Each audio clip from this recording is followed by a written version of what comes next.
자, 반갑습니다. 알파포로 가족 여러분, 정태근 전문가입니다. 7월 7일 첫 번째 방송 시작하도록 하겠습니다. 자, 첫 번째 방송 종목은 현대중공업이고요. 그리고 방송 말미에는 히든 종목이 공개가 됩니다. 방송 끝까지 시청을 좀 부탁드리고요. 방송 보시고 난 이후에는 좋아요, 구독 부탁드리도록 하겠습니다. 자, 그러면 현대중공업 화면 보시면서 시작 한번 해보도록 하겠습니다. 자, 현대중공업 어저께 그 10%가량 하락이 나왔었죠. 저는 한 10% 정도는 뭐 10%도 하락폭이 상당히 크긴 하지만 그럼에도 불구하고 저는 개인적으로 이제 10% 정도는 급락이 아니라 하락이라고 좀 말씀을 드리고 싶어요. 왜냐하면은 아시겠지만 상한가 변동성이 30%로 나오다 보니까 예전에만 상한가 하한가가 15%였잖아요. 그죠? 상한가 변동폭이 15%였는데 이제는 30%로 늘어나다 보니까 10%는 가슴 아프긴 하지만 그럼에도 불구하고 하락이라고 말씀드리도록 하겠습니다. 자, 어쨌든 뭐 어저께 현대중공업이 급락이 나왔습니다. 그죠? 중요한 건 유가 하락 영향을 받았어요.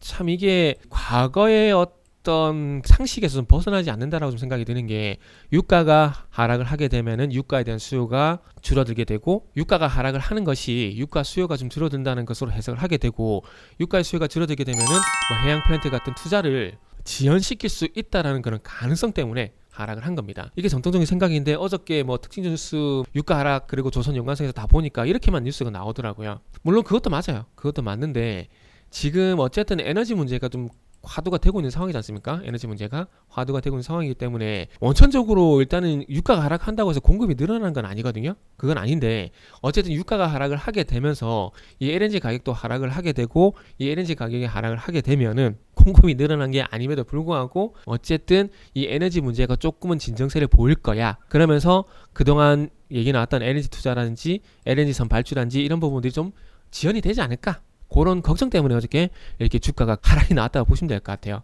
그런데 현재는 유가가 하락을 했다라고 해서 공급이 늘어나는 건 아닙니다. 단지 조달 비용만 다운이 되는 겁니다. 조달 비용만 다운이 되는 거지 조달할 수 있는 규모가 늘어나는 건 절대 아니라는 겁니다. 그렇기 때문에 급락이 나오긴 했지만 그럼에도 불구하고 유가가 뭐 예전처럼 $50 이하 내려간다? 그건 아닌 것 같습니다. 그건 아닌 것 같고 어쨌든 뭐 $80 그리고 $90 정도 선에서 머무르지 않을까 라고 생각을 하고 있는 상황입니다. 어차피 $80, $90가 넘어가는 유가의 어떤 현상, 그러니까 최근에 $110까지 갔던 그런 현상이 나올 수밖에 없었던 것들이 결국은 그 우크라이나 문제거든요. 우크라이나 문제. 근데 그 이전부터 유가는 상승을 하고 있었어요. 왜냐하면은 러시아와 사우디가 기름값을 계속 올리고 있는 상황이었었거든요. 사우디가. 그런 상황들 속에서 $90를 넘어가는 그런 계기가 우크라이나 사태입니다. 우크라이나 사태로 인해 가지고 에너지 가격이 급등을 하게 되면서 유가 그런 현상이 나왔거든요. 그러면 지금 이 유가가 하락하는 건 경기 침체 가능성 때문에 유가가 하락을 합니다. 하는 부분들이 있는데 그것 때문에 그런 부분들 때문에 어찌돼 보면은 우크라이나 사태로 해서 올라갔던 유가 상승분이 제자리로 돌아갈 가능성이 있다라는 거죠. 경기 침체로 해서 수요가 감소할 가능성은 있어요. 그러나 중요한 것은 기본적인 어떤 원유 수요는 분명히 있는 것들이고요. 그리고 러시아가 어쨌든 러시아발 공급 축소 이런 부분들이 완전하게 해소가 된 것이 아니기 때문에 $80에서 $90 선은 지켜질 가능성이 그래서 높다라고 말씀을 드리는 겁니다. 그렇게 본다라면은 어제 조선주라든지 정유주라든지 원전이라든지 해상풍력 신재생이라든지 전력인프라라든지 전선 관련주의 하락은 조금 과도한 측면이 분명히 있다라는 거죠. 그런 측면에서 해석을 해볼 수가 있다라는 겁니다. 자, 그러다 보니까 오늘 현대중공업 오늘 어쨌든 아래꼬리 달게 되면서 바닥이 잡히잖아요. 그동안 조선주는 LNG 수혜 때문에 현대중공업을 많이 말씀드리고 싶었는데 다른 대우조선해양이라든지 삼성중공업 대비해서 주가가 많이 높은 상황이었습니다. 다른 종목들 대비해서는. 그러다 보니까 추천하기가 좀 쉽지가 않았어요. 그런데 이 현대중공업이 기분 좋게 한 11만원 이하 내려온다? 그러면 일단 담고 LNG를 비롯한 조선에 대한 업황 사이클 호전에 대한 수혜를 충분히 볼 수 있지 않을까라는 말씀을 좀 드릴 수가 있을 것 같아요. 그렇기 때문에 저는 욕심이 있다라면 한 11만원까지 내려왔으면 좋겠다라는 말씀 드리고 싶고 그 이하부터는 충분히 매수가 가능하고 상승을 준비하는 그런 전략이 필요하다라는 거죠. 그래서 조선주 어저께 급락이 나왔지만 겁내지 마세요. 어차피 조선은 흑자 전환 그리고 흑자 전환폭 이게 관건입니다.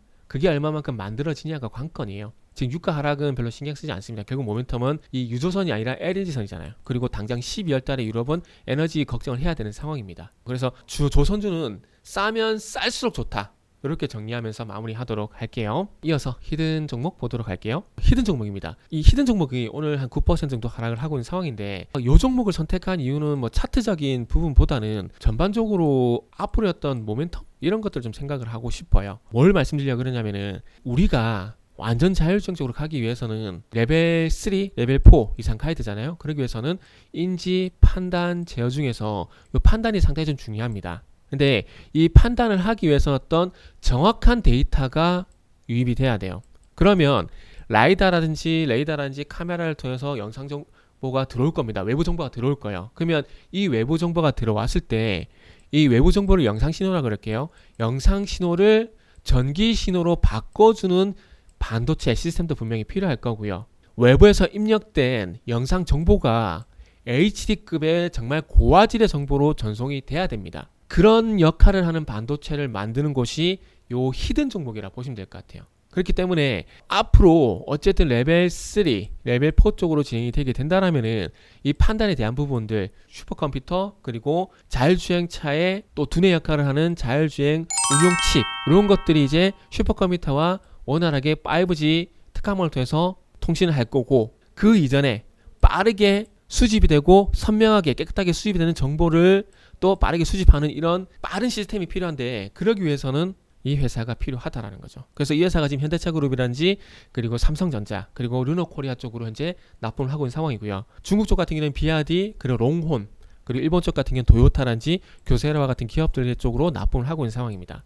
그렇기 때문에 오늘 주가가 안 좋은 건 맞습니다. 하지만 이 자율주행 관련해서 하반기로 갈수록 계속 모멘텀이 될 가능성이 상당히 높아요. 그렇게 본다라면은 이 자율주행 관련된 시스템 반도체 쪽을 보게 된다면 이 종목을 볼 수밖에 없을 것 같습니다. 그래서 마지막으로 가격 전략을 말씀드리면 1차 분기점과 그리고 1차 목표 주가를 한번 설정을 해보게 된다면 개인적으로 일단 2만원을 설정을 하도록 하겠습니다. 신규 상장주기 때문에 그 전에 어떤 차트가 없어요. 그래서 지금부터는 만들어가는 차트라 볼 수밖에 없거든요. 그렇기 때문에 뭐 보통 이렇게 딱 잘라지는 어떤 가격대가 분기점으로 작용되는 경우가 많기 때문에 일단 2만원을 목표 주가로 그리고 1차 분기점으로 설정을 하도록 하겠습니다. 그래서 이 종목이 궁금하신 분들은 알파프로 홈페이지를 방문해 주시길 바랍니다.